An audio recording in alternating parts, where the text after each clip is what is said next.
Assalamualaikum, hai semuanya, kita berjumpa lagi di video reaction saya kali ini guys, oke? Semoga semua yang menonton video saya hari ini sehat selalu. Nah, kali ini saya mau tengok video tentang ini ya. Indonesia buat dunia tak berdaya melawan kebijakan peraturan Indonesia. Sekarang Indonesia tuh makin tegas lagi, makin keras lagi gitu kan, dalam segala kebijakan peraturannya gitu kan, makin berani. Luar biasa ya Indonesia. So, jangan lama-lama lagi, mari sama tengok video ini. Let's go. Karena apapun yang namanya negara maju, itu juga ingin mempertahankan dirinya tetap menjadi negara maju. Itu pasti.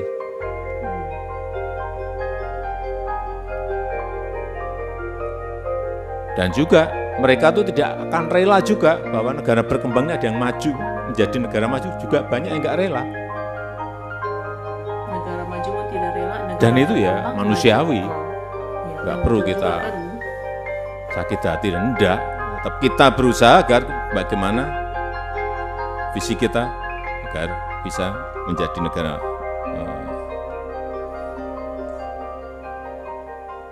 maju.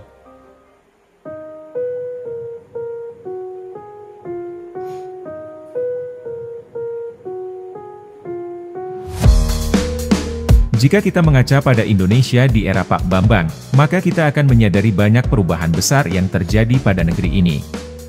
Dulunya yang dianggap bangsa terbelakang, kini sudah dianggap bangsa yang sangat berpengaruh. Khususnya dalam pembahasan kita kali ini negara Singapura. Kenapa Singapura? Tentunya karena hubungan kedua negara ini sangat mencolok akhir-akhir ini. Masih teringat jelas, ketika Jokowi baru menjabat, Indonesia masih dipandang sebelah mata. Masih dikira negara besar yang terlalu mudah untuk diobrak-abrik. Namun seiring berjalannya waktu, jumpscare Indonesia itu nyata untuk Singapura. Bagaimana tidak, baru 2 tahun Jokowi menjabat, Indonesia sudah mulai berani mendikte Singapura secara terang-terangan dengan program tax amnesty.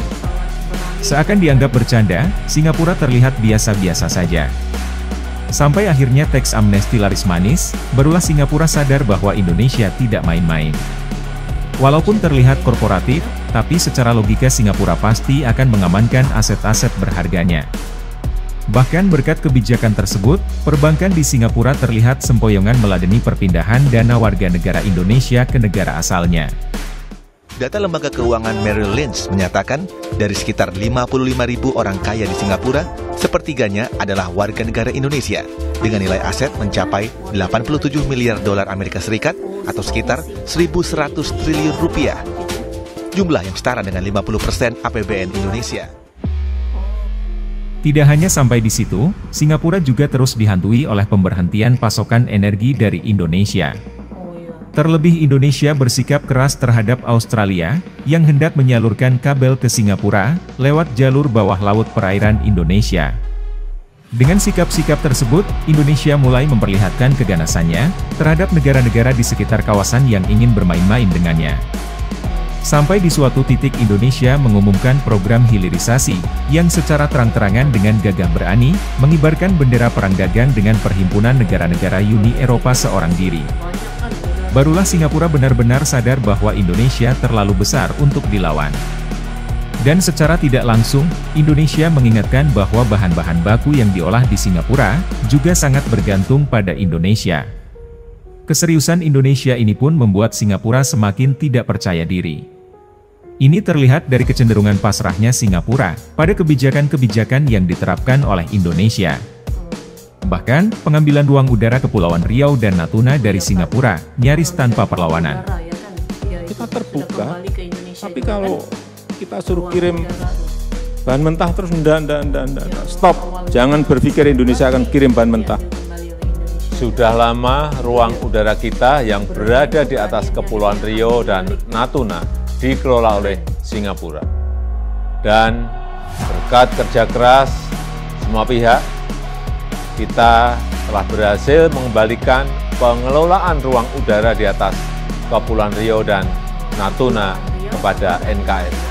Singapura menyadari bahwa andil Indonesia terhadap negaranya sangatlah besar. Misalnya saja bahan baku industri smelter dan sumber daya alam lainnya seperti minyak mentah, Singapura masih berharap banyak pada Indonesia. Dewasa ini, Indonesia kerap melakukan proteksi terhadap aset-aset berharganya. Indonesia mengatakan cukup pada pembodohan yang selama ini terus dibiarkan. Karena sekarang adalah saatnya Indonesia bangkit untuk menatap masa depan yang gemilang. Namun demikian, Indonesia tidak menutup diri dari negara manapun yang ingin bekerja sama, dengan catatan Indonesia mendapatkan keuntungan lebih, serta mendapatkan transfer of teknologi. Ini bisa saja diartikan, perusahaan dari negara lain yang tertarik dengan sumber daya alam Indonesia, harus masuk berinvestasi di Indonesia, dengan mendirikan perusahaan dan mempekerjakan masyarakat sekitar. Yang diharapkan ke depannya masyarakat Indonesia bisa mendapatkan skill yang mumpuni untuk dapat bersaing dengan masyarakat global. Di lain sisi, Indonesia juga mewajibkan pada perusahaan asing yang masuk di Indonesia untuk bermitra dengan perusahaan lokal atau BUMN. Sehingga di masa mendatang, perusahaan lokal atau BUMN juga dapat mengelola sumber daya alamnya secara mandiri. Dan untuk lebih jauh kita dapat memastikan, akan semakin banyak negara lain yang bergantung pada negara kita. Sesuai dengan visi dan misi besar bangsa Indonesia. Ini yang harus betul-betul desain ini secara konsisten harus kita lakukan terus. Yaitu satu, membuat negara lain bergantung kepada kita. Sebetulnya ini sudah beberapa kali saat cek siapa sih yang tergantung pada kita, ternyata banyak sekali. Begitu batu bara, kita stop 2 minggu saja yang telepon ke saya banyak sekali. Kepala negara, Perdana Menteri, Presiden. Oh ini tergantung, kok banyak sekali. Saya kaget juga. Urusan batu bara. Kembali lagi ke keterbukaan. Jadi kita tetap membuka ekonomi kita, keterbukaan ekonomi. Tetapi sekali lagi, harus kita bisa mendesain negara lain tergantung pada kita.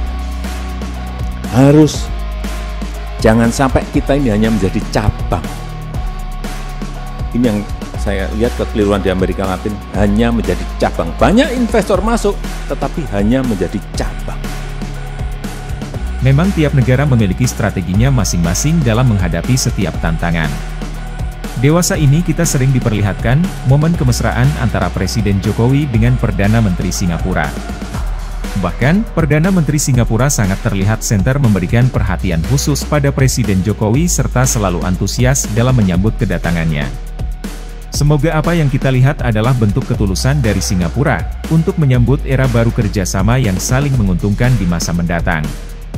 Namun daripada itu semua, kewaspadaan dan komitmen kuat kita harus terus berada di barisan depan. Karena yang kita ladeni adalah Singapura, negara super cerdik yang sudah terbiasa mengambil banyak keuntungan dari negara kita. Jika ada yang perlu ditambahkan, bisa teman-teman tulis di kolom komentar. Sekian dulu video dari kami, silahkan dukung kami dengan like, komen dan subscribe. Guna mengembangkan channel ini, untuk memberikan informasi lebih tentang negara tercinta kita Indonesia. Terima kasih dan sampai jumpa di video menarik berikutnya. Jadi memang terlihat sudah gitu kan ketegasan, keberanian Indonesia dengan kebijakan peraturannya. Seperti yang baru-baru ini juga gitu kan, bukan yang baru-baru ini saja, yang sebelum-sebelum ini juga boleh lihat di sana gitu kan, keberanian Indonesia tolak Apple ini ya, perusahaan besar, dan juga yang sebelum ini gitu ya, program-program hilirisasi, lepas tuh ambil alih ruang udara Kepulauan Riau dan Natuna dari Singapura gitu ya. Banyak itu bentuk-bentuk ketegasan Indonesia yang mula membuka mata dunia gitu ya. Jangan main-main dengan Indonesia kan. So, terima kasih banyak sebab kami sudah menonton video ini. Jangan lupa macam biasa untuk support channel saya dengan subscribe, like video ini, dan jangan lupa untuk komen juga, oke? Terima kasih banyak dan kita jumpa lagi di video seterusnya. Assalamualaikum.